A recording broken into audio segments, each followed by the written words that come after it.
All right. Happy Friday afternoon, everybody. We've got Matt who's rocking his hat screen, which is actually pretty topical because we got to see him this week live and in person at CompTIA Community. What's it called now, Matt? What did they change it to? CCF, Communities and Councils Forum, I believe. CCF Communities and Councils Forum, and they're cutting that extra C out. I think it's just CompTIA Community Forum now. Oh yeah, they've renamed a bunch of stuff. That's what they announced this week, right? Yeah, So a lot it's of fun. yeah, they used to have separate communities, and now we're all one big community. Is what we learned. Great. We've got Scott Augenbaum joining us from Cybersecure Mindset for another time. Scott, is this your second or third time with us? I have no idea why you guys invited me back again. I Scott, must have provided some value. Scott, you're our favorite. You're our favorite FBI resource, man. It's always fun having you on. Retired. Remember, if I was with the FBI, I couldn't say what I just talked to you guys Well, about. and Scott, I didn't have to sign an NDA to talk to you, so. Well, I have a real thing. If anyone kind of goes against mine, I have some guys. I don't ever get my hands dirty. They just remove a large toe. Oh God, now don't take the big one. Well, Scott, it sounds like you're out in Florida. Tell people about what you're up to this week. I am down. I got roped into the fact, after being married for 25 years, my son's a good manipulator and he tricked his mother into getting a house for spring break. Did you trick her actually?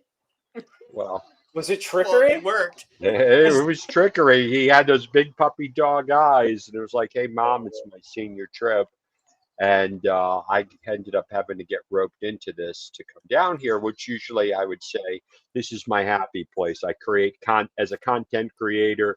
I sit on the beach. I get great ideas and all that stuff on training. And if it wasn't for all the loud noise, the music, the underage drinking, it would be amazing. And then I keep forgetting that's what's coming out of the house that I'm supposed to be in charge of. Well, you look like you got some sun and you look like you've got a big smile on your face. I'm always relaxed. I'm happy that you guys invited me back because we're talking about one of my favorite topics today, and cybersecurity, social engineering, and that stuff. So I'm just excited to be partnering with you guys again. Thank you so much for having me back. It's going to be great to dive in. We're always happy to have you. Talk a little bit about what you've been up to since you've last been on, and then I think Matt's got a HIPAA lecture for us that we're excited about. Oh, and I have one off-the-cuff question after you give me a... Yeah, I got one too. Perfect. Well, Scott, tell us what you've been up to, and then you're going to get pelted with questions. Okay, so let me tell you what I've been up to. I've been living the 4 truths of cybersecurity, which if anyone heard me before, and we'll go through it, it's what I've learned during my decades with the FBI. But unfortunately, I've been dealing with it directly because victims reach out to me, and I hate to say it, I'm hospice for cybercrime victims because none of my victims ever expected to be a victim. So I have 3 separate stories that we're going to intertwine into as we go through the 4 truths rather quickly. I have an individual who got hit up with an email that came in from QuickBooks saying that his QuickBooks account was taken over. Not taken over, that he got charged on his credit card a little too much. So he didn't click on the link. There was no link in it. And long story short, and we'll dive into it, this individual lost $78,000. And he went like this to me, and this is the first truth of cybersecurity. I never expected that I would be a victim. I didn't think I could fall for this, but after everything was done, that happened. So this is what I lived through since the last time I saw you, which will go to truth 2, which is my second victim, who happened to be involved in a pig butchering scam, which we will talk about, which is a cryptocurrency scam. Oh, well, I think ugly, doesn't it? Yeah, you maybe should talk about it for a little Well, we bit. are going to talk. No, we're going to dive into this. This is just a teaser. Listen, guys, you can't give away all your content, then people tune out. We're going to talk about this after the very exciting HIPAA lecture. Yeah. That's funny. That's All funny. right. Okay. You So can help. here's the second truth about cybersecurity, which I just talked to a 70-year-old guy about. When he got ripped off in this pig butchering scam for $6 million, I had to sit with him and explain to him that he's never getting his money back. Well, I have Okay. so many questions already, but I'm dying. All to right, hold now you. this is my monologue. I'm gonna pause you. I'm gonna pump the brakes. I'm gonna pelt you with a question. Tell me your favorite board game. You got a favorite board game, Scott? I haven't played board games with my my attention deficit. I think the last one I probably played was Monopoly many years ago, and I can't finish it. What about Okay? cards? You like a card game? I like to play craps. Oh, okay. I look at that cheeky smile, man. I like when that I like smile comes out. I like. I like to play craps. That man loves to play some craps. Nah, not really. I'm not a good loser. Me either. Well, better than I used to be. Matt, you said you had a question Well, for no. him. So I'm curious about something, guys. Okay, so we're recording this on a Thursday. We're gonna be broadcasting tomorrow, Friday, but this weekend, St. Patrick's Day. Now, I live in the sticks, man, and when you live in the sticks, you're afraid of St. Patrick's Day. Like, really, like you can't get anywhere without driving, like pretty far distances, right? And it's just hmm it's a little scary, right? On days like that, it can be. But if you live in a city, and all you're doing is walking, right? It's a different situation. So I'm curious, like, what are you guys? What does a former FBI agent do on St. Patrick's Day? Nothing. Mr. Honestly, Mr. Keeney? I celebrated. I celebrated many years ago, and listen, I don't do that anymore. I'm going to be honest with you. I just had an interview. I was just interviewed for Nashville News of a 22-year-old who was overserved at a bar, thrown out of the bar. His friends let him go. He fell down, hit his head. He walked, and now they can't find him or anything in Nashville. And my fear is this guy fell into the river. Well, the Okay. problem there is his friends are shitty. I mean, we gotta normalize calling out not having good friends. If you're out with a group, like if one of my friends needed to be taken care of, and this has been the case before, I certainly wouldn't leave them stranded someplace unable to take care of them. So that's not the alcohol's fault. Sure, is there some decision making problems to get that intoxicated, X, Y, and Z. But if we're not saying like, I mean, we're a community, right? I could argue that All point. right, You probably I shouldn't really, break it apart on a. I really dug in the backyard there, guys. So be careful out there and watch out for your buddies, right? Watch out Well, for your yeah, buddies. Man. listen, that's a whole nother thing, and that was always a concern of mine, especially with the group of teenagers who now everyone has fake IDs, everyone has liquor, everybody. When I grew up in New York, we didn't have access to cars; we just took the subway. But now, my concern here during this trip is okay, if you're gonna drink, you know what? Don't drive, don't go into the ocean. And if you Yes. get arrested, you're going to spend time in jail. And this is what I tell my son, that your dad can't help you, and they're going to do things to you in jail that there's not enough money for therapy that will fix. Good Lord. So Maybe not I do the little bit of the scared straight. And as I was talking to the kids the other day, one of the guys said to my son, he goes, your dad reminds me of Anthony Soprano. And my son Got that Quinn. strong jaw.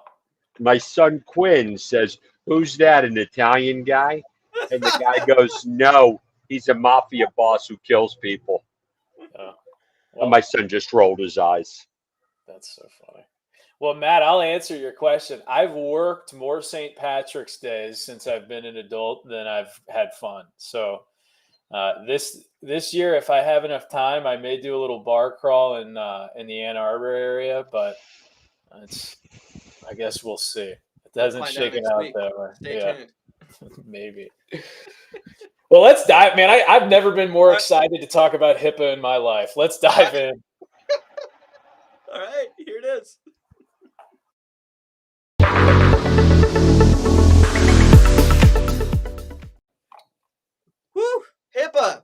Aren't you glad you're here? I am glad I'm here. So, I think, man, is this a confusing word? Did you know people spell HIPAA wrong? I It actually is. learned that in my first week here. Yeah, so people spell it like hippo with two P's. That's super common. Even people in the healthcare industry do that. It's it's one P, two A's. Federal rule here.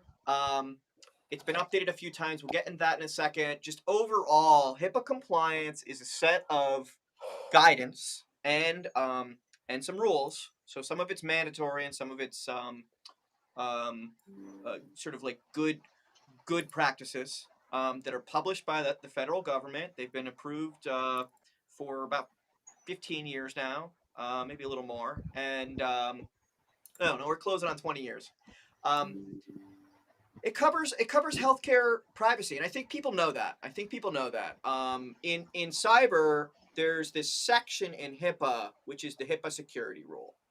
It was one of the first times the federal government got involved and said, "Hey, you guys need to do something about cyber." Um, there's some other parts of HIPAA which have to do with keeping track of, well, who's accessed those patient records over time, right? Who's allowed to access that data? Um, but we're not talking about the privacy part. We're not talking about those sheets you fill out when you go to the doctor's office. We're talking about the rules from a cyber perspective or an information handling perspective that a healthcare practice has to follow inside their practice, and that's the security rule. So with that, let's jump in a little bit more here. Um, so 25th anniversary. I'm way off. But the security rule came out in 2003. It frankly just confused people. Um, in 2009, it got a lot stronger because it required breach reporting. I'll talk about that again in a moment. And then we've been on the same HIPAA rule um, that came along with the High Tech Act, and they combined those legislative changes into what they called an omnibus rule, final rule 2013. And HIPAA at this point, for being a cybersecurity standard, is a bit long in the tooth. It's 11 years old at this point. So inside that HIPAA security rule, Do there's a people get set. longer teeth when they get old? I I don't guess know. maybe gum It's recession. What is it's that? it's rodents, man. Their teeth just keep growing, and the old like rats and gerbils and mice have like Oh. it's a gross like analogy. I don't know where that's old, Scott. Like you're older than us, right? Long in the tooth. That been around a long time. No, I kid you. Listen, you just woke me up on this HIPAA stuff, and I want to just say All that right, all right. We'll go back to HIPAA. We'll no, go back to HIPAA. I So, built a customized HIPAA course for a client with 9,000 people. And as I was doing the course, I mean, this is just painful stuff that we have to get through. It is important, but and they came to me to make it interesting. And what I ended up having to do was add my own stories of healthcare data breaches. But the compliance people want you to know that it was because of the final omnibus rule of 2013 or something like that. yeah. I'm sorry, Well, my teeth it were in the kept way. My long teeth were in my way. I'm they sorry. kept adding to HIPAA until people were like, enough already. And then it stopped in 2013. But we are ready for an update. And I've heard rumors, and there's some drafts circulating and stuff. And we're likely to see a rule update sometime this year in 24. Are But people really allowed to say enough already? And that I know you're being slightly well, facetious, and I'm no, being silly in my. But tell yeah, me how went that's down. how it works because the legislators like pass laws based on political convenience, right? But then someone has to implement the laws, and it goes to a rulemaking process. And yeah, people say enough already, and I've participated in those comment processes. Um, and the Federal Register posts drafts, and you go in there, and people from private businesses, individuals, they're like, "I hate this idea. I like this idea. I don't think you should do this." People complain or they don't complain, and then the people writing the rules in the federal departments, in this case HHS, they respond to that and they try to figure out how much pushback there's going to be. And you know what happens if they don't integrate the feedback? People just don't do this shit. Well, our congressmen get fired. Uh, That's what happens. So yeah, they don't like that either. They love being able to. they love being in jobs. Yep. Yeah. So in any case, we got to this point in 2013 where it was a big old list. And the part of the list that's technical is Appendix C of the security rule. And it's this grid of 100 things you can do in security. But I think what most people don't realize is only 20 of them are mandatory. The others are just sort of like, and maybe you should do this if you think it's a good idea based on risk analysis practices, right? Mm-hmm. With the idea being you have a responsibility to protect the security of data in the healthcare industry, but they weren't overly prescriptive in how you do it and how much you do it. They said, here's a bunch of ideas. And largely in legislature and rulemaking and government regulations, we've moved away from that. They're now leaving all those technical specifics to the private sector, which makes sense because security changes every year. But we are left with those old rules. And so it's things like, well, you have to encrypt your data. And HIPAA really pushed encryption forward in this country because until HIPAA, the final rule here, where it forced encryption, um, encryption was actually sort of polarizing. There was people that Scott worked with that hated encryption and were fighting against encryption. And he's shaking his head right now, but I know that Is it okay Yeah. if I interject and provide a little Yeah, commentary? do All it. right. Please. We're almost hoping you will. All right. No, thank you. Because when I would go out and I would speak about, what does it mean to be HIPAA compliant, I would go, just ask any of my dozens and dozens of healthcare victims, okay? And I don't mean to say this in a bad way or knock HIPAA, but compliance is not the same thing as information security. So if you have a healthcare organ, and this is where I think HIPAA falls flat on its face, and I'm sorry to say this, we require encryption, okay? Encryption is required, but I've just dealt with, I had a situation the other day where I had a data breach at a hospital and they weren't using two-factor authentication on their email. And as a result, they got into the OneDrive, which led them all throughout the organization. Now, they were using encryption, but they weren't using two-factor authentication. So technically, they're HIPAA compliant. Yeah, well, and this is the reason why that rule needs to be updated, right? Because it's 110 things that don't matter anymore in security and none of the things that matter, right? And it needs some kind of update. But there is one thing that's persisted from 2009 through today, which is, guess what, healthcare companies? If you process or store healthcare information, you're liable. You have to notify your victims, and you have to notify any of your customers who may be giving you that data.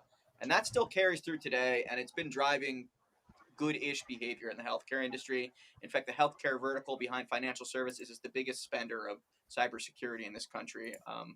So that's good. But Scott's right. It's not good enough. There's a lot of people in, for example, dentist offices that think that this stuff doesn't apply to them. There's a lot of hospitals that for many years refused to patch their systems because they said we're not allowed to, install unapproved software that protects these machines that are keeping people alive. But in any case, we could talk for a long time about the specific rules, but 110 things or so, or 100 things, and 20 of them are required. A bunch of them are optional and out of date. Let's get to some of the big points here, though. So there was technical protections, and these are the things that are largely out of date, right? These are things that what it was the way you protected your computers 15 years ago, right? And it was a list of those things, and these are the things that are largely optional. Physical protections didn't date quite as quickly, but are not necessarily the primary attack methods. And then the administrative protections, those are still super important. And we'll see here, bullet 4, security and awareness training. This is one of the first ways that was forced into our industry, right? And Scott's working in that space. It's super, super important. It's still important. And another thing here is the business associate. I don't want to be compared to that space, okay? Because let me just tell you, if you want your 15 to 20 minutes check the box training, you're not my ideal client. Okay. No, you need to do it for real. That's for sure. Yep. The business associate contract, though, that's a big deal. So if you store or process healthcare data, and anyone else you do business with stores or processes healthcare data, or they have access to your data or your systems, even if they are not in healthcare, they also need to sign an agreement that says they will perform breach notification. They get sucked into this healthcare rule. And so things like major CRMs, like soft SaaS applications on the internet, all sorts of other companies need to become HIPAA compliant because of this business associate rule. Anyone that does business with healthcare organizations can be sort of sucked into this business associate contract requirement. So we talked privacy rule, which is the administrative stuff that does not have to do with security. We talked about breach notification, which is if you have a breach, you're required by law to report it to your consumers and your other customers if you're holding their healthcare data. We talked about the security rule, which is the specific security things that you have to comply with. And then, of course, there's enforcement. People are subject to fines, but let's be real here. Regulators can't keep up. Scott's been. I think you're saying that like that's like everybody knows that. Can regulators not keep up? Regulators can't keep up. We're not in a society that likes security regulation. At least in this country, in the United States, we're in a liability. Well, and speaking of that, I want to go on a tangent. I'm going to ask both of you guys. Unless I'm breaking down this very, I don't want to get in the way of HIPAA, but I have something that's on everyone's mind today, and I want to ask both of you. TikTok, what do you think about that? What do you think about the ban on TikTok? It's not really a ban on TikTok, but let's do it. I'm gonna get rid of it. Are you guys done with HIPAA? I'm happy to get out of HIPAA land. Were we not? When were we engaged in it? Oh, never mind. All right. I'm pretty excited about HIPAA. Okay, I want to ask you guys. Okay, because now I'm taking over. This is my show today. I'm asking both of you, what are your thoughts on the fact that there are 170 million users right now, and the long arm of the U.S. government is not happy and wants them to divest? All right, Zach, let's go to you first. What's your thoughts? Do I have to start? Is it really? I will start. Let's start with who uses TikTok. I use TikTok. I do. He's a TikTok user. I don't hold my phone that direction. Nothing wrong. There is a lot of amazing content on I'm not even. TikTok. Thank you for telling me that there's nothing wrong with that. No, because there's a lot of people who really get onto it. TikTok is a social media platform where you can dive into and you can get access to any information that you want at your fingertips. I'm going to be honest with you. I think it's an amazing platform. Well, do you use it? Sounds like the answer. I'm not sure. We'll go into my. I'm always honest about all my questions and everything. All right. Will I provide content on TikTok? No. I won't. But will I use TikTok? Absolutely. So I think, there's two things. There's three things. One, I think the app very obviously overextends its reach. I think a number of other apps do similar things, as well as other government agencies and organizations and actors. It's like, should we peel that apart? What do you mean by overreach? I think I have the app.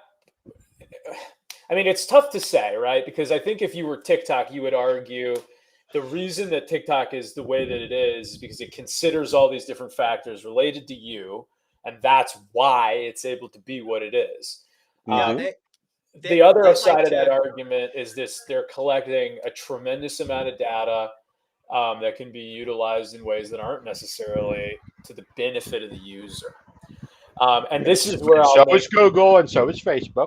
That's why I'm about to make my next argument. So the way that I feel is this, because I'll tell you what's on my TikTok primarily. It's cooking videos. It's like places to go travel, like pictures of hiking, shit about the Steelers, um, pranks and comedy. Every once in a while, I see a fart video and I just cannot stop laughing. Um, if ever I see, it's sometimes we'll try to show you something. Ever I see something that I don't want to see, I tell it I don't want to see it because I know what I want my experience to be. I think there are a lot of people in the world that don't do a very good job of knowing what they want their experience in life to be. And if you let everything outside of you kind of dictate that, you can get sucked into some places that aren't ideal, and you can get lost in some spaces that you'd rather not be in. But that comes down to whether or not the individual is considering and manning their own life, which I think needs to be up to the individual and maybe not to the government. So I don't know if Okay, that good. was a question, but I did walk a full circle. Yes, you absolutely did. Now I'll move to Matt. All right, so not a TikTok user. I'm afraid of the app. It doesn't just scan everything on your phone. It's been known to collect data about things that might be near you. So even on My the net, cats are freaking out. Just teasing. yeah, if they're IoT cats. But in any They do case, have chips, I think. I'm scared of it. But I'm also hands-on engineering. It's a different situation. Um, but I've got like this. This has been a hot topic, right? It was Mhm. big. It was big during I the was just on last the I was just presidency. on the news yesterday talking about this. Yeah, it was big during the last presidency. It was a political hot button. Apparently, it is again. I think that the idea that we can somehow regulate our social interaction with technology based around political conveniences is it's totally inappropriate. I think I that get it. there are some huge issues here with TikTok. One thing is the app thing. We just talked about that, right? But I, I I heard, oh yeah, Google and Facebook do those things too, and to some extent they do. And if we're gonna draw a line and say this is the line, don't cross it, someone needs to draw that line. There needs to be a social contract. We need to get together as a people and decide where that line is. Tell everyone not to cross it and hold them accountable. Okay, now And I'm going to take this conversation completely into a different direction because this is what I want people to understand. TikTok, YouTube, Facebook, Twitter, X, all the same stuff. Social media is not going away. What is the difference? Let's go back in time, and I'm going to give this to you from a retired FBI agent's point of view. The number one threat to the United States government and the private sector is the theft of intellectual property, trade secrets, and the theft of data from the Chinese government that wants to take over the world and do that. There's plenty of history to back that up. This is the Chinese government's plan. TikTok is well, Scott, wait, owned. Scott, can we back up? It's not just a secret plan, right? They've It's announced to the public. world. They've It announced is to the world that they want to be preeminent. Well, It is And public information. So here's the whole thing here. And Matt and Zach and Matt, I want to go through the chain of logic because honestly, I want to see if it's flawed over here. So here you have your retired FBI agent who's seen the Chinese government hack into every single organization around the world from Fortune 500 companies. I've been behind the scenes. A lot of this stuff is unclassified of what the Chinese intentions are.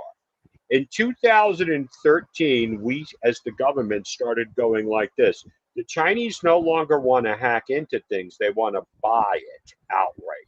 They want to buy our infrastructure. They want to build the switches. They want to do this that has a backdoor leading into everything that we do. So now there is a platform, and the horse is out of the barn here because now we have 170 million users. I'm going to be honest. I got TikTok on my phone. Am I concerned about that? Not one bit. Should I be? maybe, but they're collecting every bit of data on us. The same way my insurance company knows my location, how fast I drive, the same way. But I am telling you one thing, that these companies are using it for their personal financial gain. So when I'm using Waze, they know that I like coffee. So it's going to hit me with that. It's going to send me those messages. The Chinese government is doing it for control. There's no doubt about it. Now we're trying to say that we have an app here that has gotten its way into the system of 170 million people. Even if I divest I'm all dying to interrupt you. I'm I going to want do this. I'm going to leave it. Even if we divest, the horse is out of the barn. So I don't know the answer here. I think we're being a path that we don't know. Go ahead, Zach. I think you're making a really great point. At the start of your point was this. You said the Chinese government is looking to take IP because it's the most valuable thing.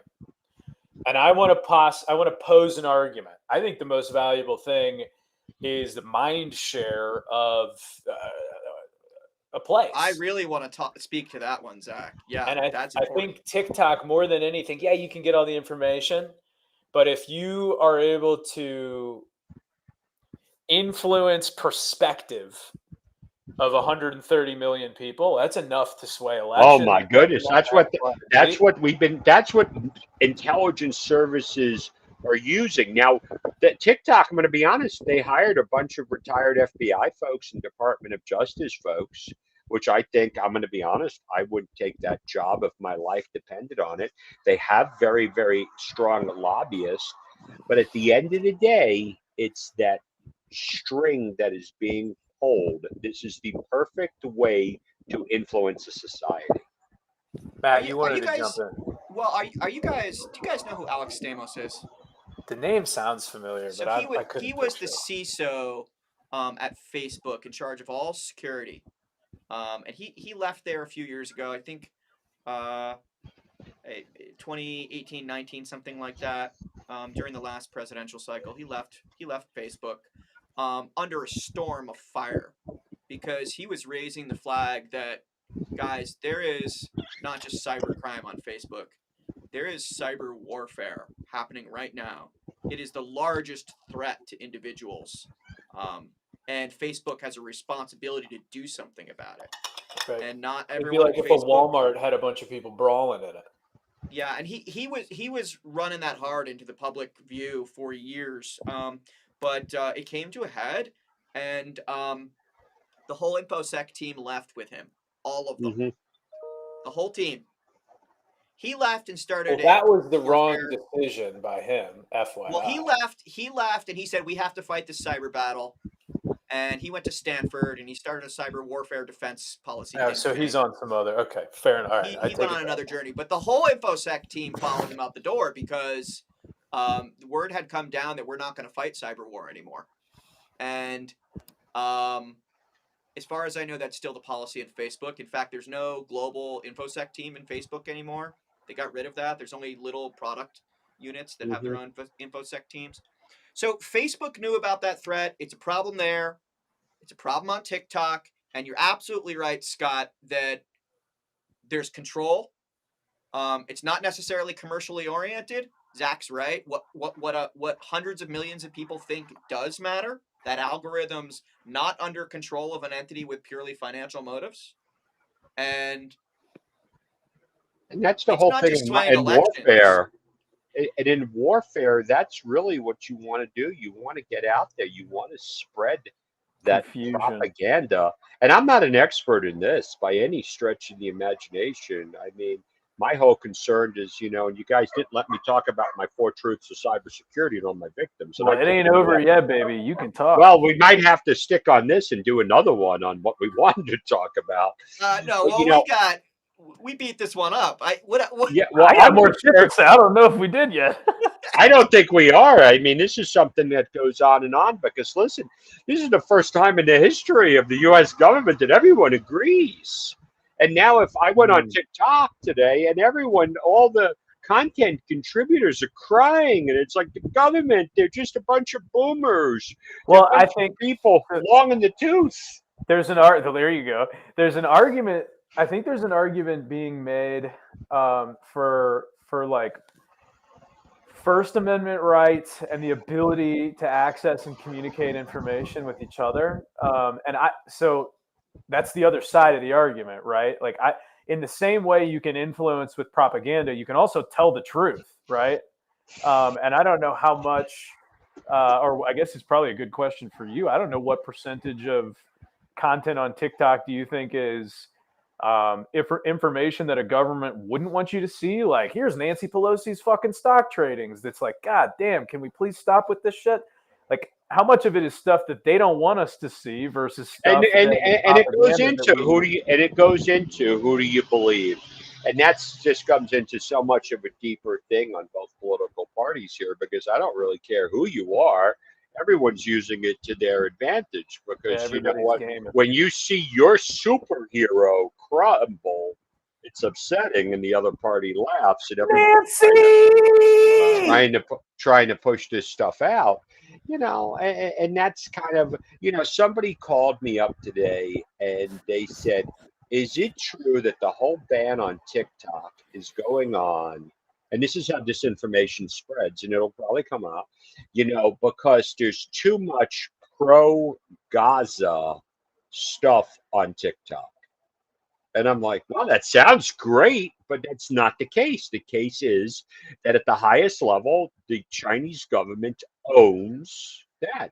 And in any type of war, what do you want to do? You want to create internal strife within the civilization. And that's what is happening right now, because a majority of the young people in this country are getting their news from TikTok, and they're getting their news on Discord. Wait a second. Hold on, Scott. I know your ass with your Fox News and your CNN isn't trying to tell me that those news sources are better than the news sources. You surely don't believe that. I don't know what to believe anymore, but I think your generation and my generation and the ones below us are probably equally uninformed or informed. And any of us to make a hypothesis that any of us are more or less informed seems like an exercise. Well, it doesn't mean that. It means we're getting our information from. But at least, listen, I can turn on MSNBC and I can know how they're doing the news. I can turn on Fox. I couldn't hear Matt. I've got these history books. I've got these history books from the British Empire that are absolutely amazing. And let me tell you, the stories they tell are very interesting. Yeah, it's all a fucking mess. It stresses me out to hear you say that, Matt. Well, and that's where, you know, you go into things. And, you know, I'm going to be honest with you. I was on one of these news shows the other day, and I was like, you know, it was Newsmax, and they hate the FBI, but they love me because I just keep people safe. So I'm on the Newsmax show, and I'm all excited. And I have two reporters that I work with that are unbelievable. And we cover stories with one goal: to keep people safe from cybercrime victimization. So I get brought on to do this show to talk about the artificial intelligence, social engineering, and cybercrime. And I'm all excited. I'm ready to go. So the host comes up, and all of a sudden before that, he's kind of bashing the FBI. And I'm like, all right, this should be kind of interesting. So he asks me a question. It's a good question. He asked the other young man a question. Then he comes on and he asks me the question. He goes, Scott, you know, you're a retired supervisory special agent. And I just want to let you know, because I know you got some experience on this. What are your thoughts? And then there's a pause on 14 states banning armor-piercing ammunition. And I will show you guys the clip. I put it on my LinkedIn feed. And very rarely do I stumble, but it was like watching Jackie Gleason in The Honeymooners, which probably dates you guys, where the guy's like going, hamana, hamana, hamana, hamana. and I'm very able quickly to pivot. And I go, because this is all I need to say. Let me tell you a story. Let me tell you a story about this 87-year-old woman who doesn't listen to the news because she doesn't trust the reporters. Yeah, And the right. guy next to him starts cracking up. I go, she's on Yeah, Discord exactly. because she doesn't like the news. And she hears a deep fake of Donald Trump saying, you got to put all your money into Trump coins. And what does she do? She invests $30,000 and it disappears. But that's so I want to take it back to a point I had earlier. That's the individual. That shit's got to be on the individual. If you're and let me be careful. Everybody with their grandma and their grandpa and all these people that have gotten scammed, I am very like I'm sorry. But if you're not capable of being on the highway and you get into an accident, you shouldn't have been on the fucking highway. If you're not capable of being on the internet and you are the type of person that's going to spend their life savings on Donald Trump memorabilia because of a deep fake, then maybe you shouldn't be on the internet. I mean, Yeah, but it goes back to what I was talking about before, where I had this guy who's tricked on LinkedIn, and now he invests $6 million, in his life savings. This guy, like I should feel he? like But my that's role, I'm the voice of these people. there's And that goes a into a whole line nother. between. Listen, when I have my own podcast, I'm going to be talking about who's worse, the cyber criminals or the information security marketplace that's I actually would not love catering to to get these in on people. that conversation. All right, because I want to go who is the real criminal here as we keep spending more and more money on HIPAA audits. And, at the end of the day, everyone's getting ripped off. Well, when it's a consumer, right? We call it we call it a scam, right? But people are using the same methods there that they're using to attack companies, and they're successful with the same methods both ways. And we call it social engineering when it's a sophisticated enterprise that's on the defense, right? Because we want to use some veiled abstract term that makes it sound like you were engineered, right? Like it's a reasonable thing to happen. For some reason, we shame people when it's an individual that falls for a scam. Zach's right. I mean, buyer beware, right? Buyer beware. Well, he's But describing the my point. methods are. Wait, let me make my point here because I'm being painted in a light that I don't think is fair. You're describing scenarios that are extreme. Grandma going out. Welcome to my world. I deal with Let me 1,000 of finish my these. point. Please let me finish my point.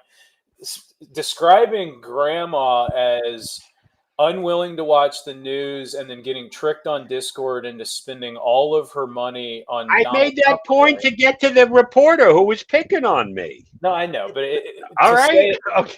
all right, I guess I won't make No, my no, point. no, no, no. FBI tactics to prevent All points right, from being listen. made. I just see. made that. I Let me made that. tell you a story. We should be talking about how the heck did a reporter make me answer a question about like Sounds like you armor gave him a piercing jab bullets. back instead. You gave him I a just little kind risk of threw assessment that up over there. This is why Scott Listen, loves our show. We talk about Good whatever he wants to Lord. talk about. listen. I love this. I love this that I have the ability that he paints himself into the corner, not me. That's part of my crisis negotiation training. It's get people to Should we walk cover one? the Of edge. these, should we cover one of these stories? We got some minutes here. We do have No, some minutes here. We might I be would able to I get would through love your to. first And let me break. tell you, that's why I'm so unhinged and so passionate about what I do because I'm dealing with all these people that have been thrown into society where we all give our kids an iPhone, we give our elderly parents an iPhone, and they find someone on LinkedIn, this guy, and this was the most painful thing about it. I get a call from a friend of mine who gets a call from his friend who wants him to loan him $250,000 because he has a margin call on cryptocurrency.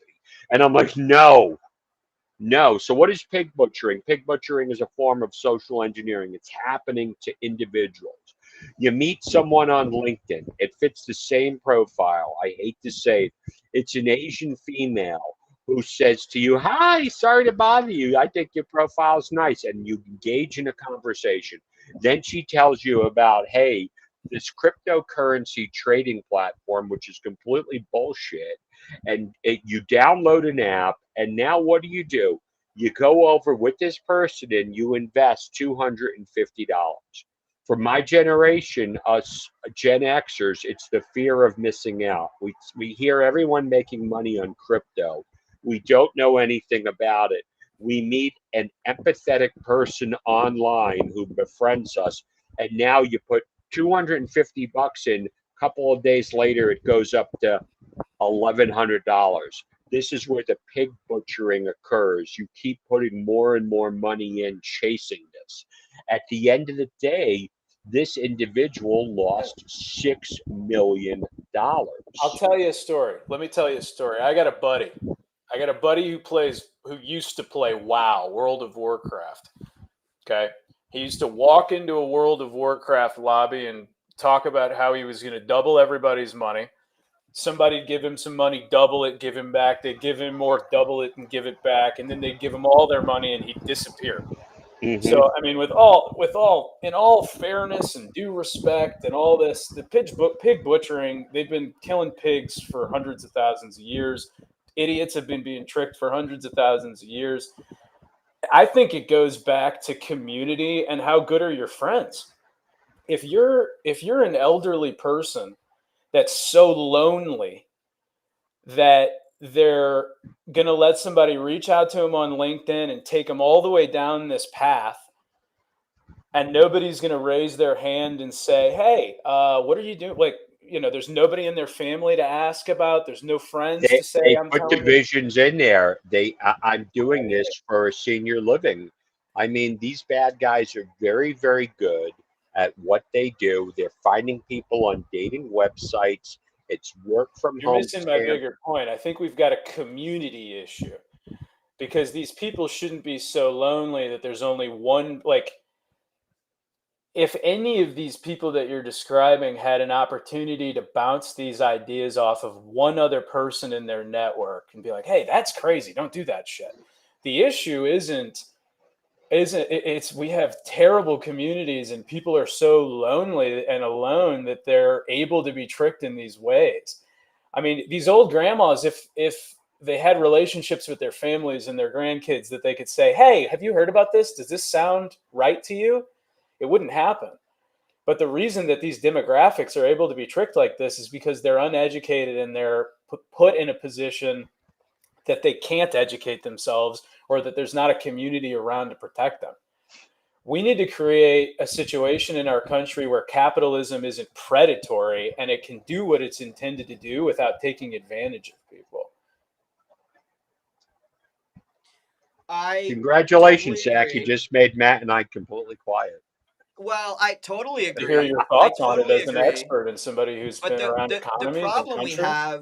the problem we have is we have an old person who's not just exposed to the people like in their street, and like let's say you share an apartment building, we could be watching out of like who's skulking in that hallway, right? We're talking about every bad guy on the planet can call up grandma. And so I guess to counter that, right, we're gonna need to that thing you said about if only they could check in with one other person, right? So how do we scale that is really the question. And it needs to be the same scalable as every criminal in the world has access to grandma, right? And that's the reality. That's the shame. And by the time I get involved, it's too late. It breaks my heart because I've been on the receiving end of this, being able to go over and have to sit down with the family members afterwards, and they come over and they go, I don't understand. You're the FBI. What do you mean you can't get my mom's money back? What do you mean you can't put the bad guys in jail? And even to this day, they call me, and I was dealing with another victim who lost $700,000. And this is a guy who's, again, older, and he is a well-to-do business guy. He's a really bright guy, CPA, and he got tricked out of it until it was too late. Because here he was, single, and he meets this woman online, and that is what they're doing, and that is what they're preying on. So they want to hire me to do an investigation, the family, and I'm like, I don't do it. There's no investigation here. I will contact my buddies with the FBI and just see what the story is. And they tell me they got 40 cases this week. the largest victims, $14 million. Even you describing that, though, like you said the word, this lonely guy, desperate for connection, loses all his money. If that guy had connection, he probably wouldn't have been so desperate to give all his money to somebody that was giving him ounces of attention.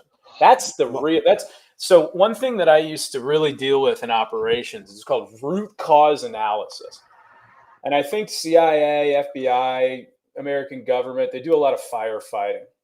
But in operations, to be able to run a really good business, and I think probably to be able to run a really good country, you've got to identify and solve root problems. But a lot of what our government wants to do is put the Band-Aid on it, say they did a good job so that they can get reelected and then walk on down the road. But the reality is, if the root problem is that our community isn't connected enough, that they're online so much that they can be tricked, or our grandmas don't have enough people to reach out to, be safe online, or if our young men are so lonely that they can be taken advantage of by some catfish in India. I mean, all of those things sound like a connectedness and a community problem. It doesn't sound like a technology problem. Oh, it's not a technology problem.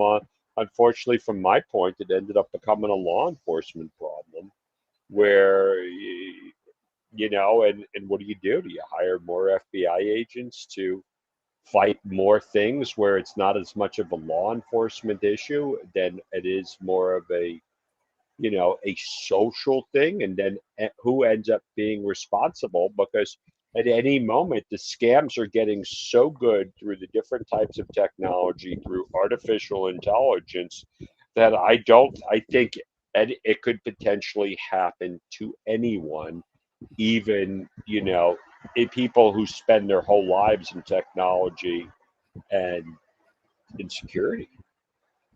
So let me ask you guys a theoretical, okay? I remember when the war on drugs was really kicking off, we had public service announcements about this stuff, right? I'm walking the streets of Chicago this week and I see epilepsy awareness campaigns. I don't think I have ever seen a billboard that says, that's not a real link. If only there was like something on everybody's phone, on like a vast majority of everybody's phones, where we could communicate to the public and say really important shit. The problem is beyond us, and it's really, like as you said, it's creating a community, it's creating the awareness. I mean, I'm out on LinkedIn providing content every day on how to stay safe without spending money. You know, I just don't see other people really, at the end of the day, everyone's sitting here trying to figure out their business and all that stuff, and that's why I appreciate coming on here with you guys and just having an open forum to just kind of talk about these things. And some of them were uncomfortable conversations. I think it's uncomfortable conversations need to be had to be able to push the conversation forward. And I'm glad that you were here. I always love new perspective and the opportunity to learn. So thanks for being here. Matt, you want to weigh in before? Go ahead. So I want to relate a story that happened to me this week, okay? I'm at CompTIA CCF. I'm standing around with a bunch of other security guys, and there's this moment where we're comparing the catfishing attempts on our phone. And I'm like, well, what about this one that I got yesterday? And they're like, well, what about this one I got last week? And I'm like, well, what about this one from last Thursday, right? And there's not enough of that happening, right? Of Yeah. people realizing that they're not alone, that this is a normal thing, and we should be talking to people about it. We should be talking to each other about it. That's my takeaway. Yeah, my takeaway is, listen, if a majority of the cybercrime victimizations they dealt with could be prevented, then we need to build it as a community, and especially about so many of us who are dealing with, they're sandwiched. They have to be responsible for their kids. They have to be responsible for their parents. And that's really where I try to fit into this. my takeaway would be, it seemed like just a big, I don't know if it's just where my head is or if it was the topic of conversation being social engineering or social interaction. But whether it be the beginning of the call talking about drunk kids and it being like, well, maybe the friends should give a shit about their friend, or whether it be maybe we should give a shit about grandma, or maybe we should give a shit about, comic book guy, you know what I mean? That's getting scammed online. Like maybe we just need to give more of a shit about each other. I think that's my Well, takeaway. well, and we can only, we can only do what we can do as individuals here, and it's like, how do you go over there? And, my whole challenge, it's a whole nother story, is how do you educate a population that really doesn't want to be popular? This goes into my 4 truths. Nobody ever expects to be a victim. As my 89-year-old mother would say to me, Scott, why are you carrying on about this nonsense? I only got $1,200 in my bank account. I'm like, Mom, what happens if you lose it? Oh, but they'll never target me. I don't have a lot of money. And that's where we have to draw on this. Well, this was awesome, man. I'm We'll glad give that the you were other two able. next time. Yeah, we'll get the other two. I'm glad that you were able to make it. We appreciate you making it happen and being present. Thank you, everybody, for joining us for another Friday at the MSP Cyber Roundtable. Next week, we are having Braden Sawyer and Richard Taylor joining us from SOC Radar. We're going to be talking about using the dark web for security. Scott, I'm sure you would be an awesome member of that conversation as well. So we'll have to let you know how that one goes. Have a great weekend, Absolutely. everybody. All right.